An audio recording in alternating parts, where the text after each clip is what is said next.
Time now for your forewarned weather with Cedric Haynes.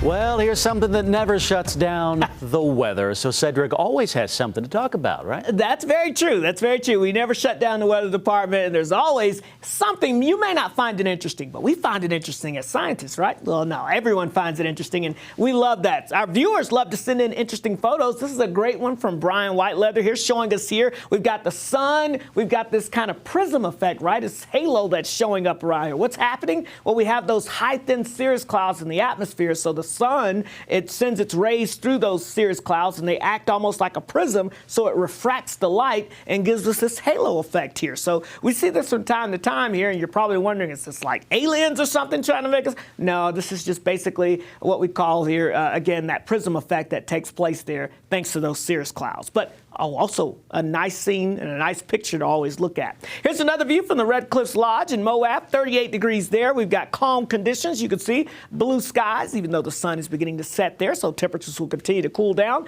How about Draper? You could also see some of those high, thin cirrus clouds in the sky, but we also have that haze that's in the sky as well, so kind of a hazy sunshine showing up as you look towards the Draper area. In fact, we had our air quality jump in the code orange, unhealthy for sensitive group range a little earlier this afternoon. We're seeing that slowly backing down again, but it will likely jump back up in that area as we get towards your Friday. And then as we get into the weekend, we're going to continue to keep that code yellow moderate air quality around, although we'll have a couple of weak systems moving by that will try to break down some of that haze and that whole inversion layer that we have trapped out there. Upper 30s and 40s across most of the area. We've got 49 in Cedar City, 59 degrees currently in St. George. Along the Wasatch Front, we'll go from the 40s down into the 30s there with that haze continuing out there. St. George, how about the 50s falling into the 40s as we go throughout late this evening with mostly clear skies. We should bottom out into the 20s to low 30s across most of the Beehive State by tomorrow morning. And then as we go throughout the day tomorrow, we'll look at that hazy sunshine across the north. Temperatures upper 40s and 50s, and then as you get down towards the southwest, low 60s once again with lots of sunshine.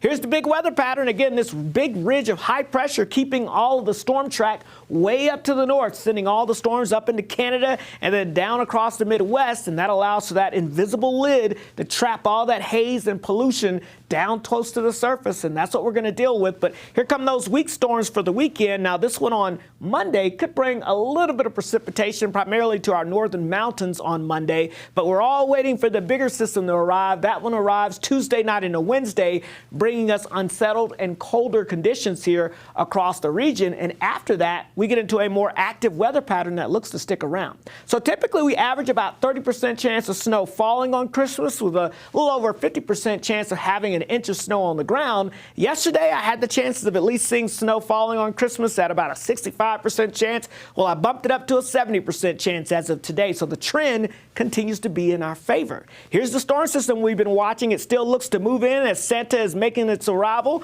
Christmas Eve night into Christmas Day, and that's when we'll see that next chance of potential snow. And then after that, the weather pattern remains very active and unsettled. So as we go throughout your Monday, mainly just a little bit of accumulation for our northern mountains, better chances for accumulating snow for Christmas Day, and a much better chance after Christmas, so we like to see that active pattern. So as we go into your forecast for Salt Lake City, hey, at least the chance of snow is there. In St. George, a chance of a few morning rain showers, but it does not look to be a washout. We're looking at 60s and 30s, though, before we get to next week in St. George, so enjoy. Kind of a spring-like forecast. The Wasatch Front, not too bad. We're not too far behind in the 50s with that hazy sunshine.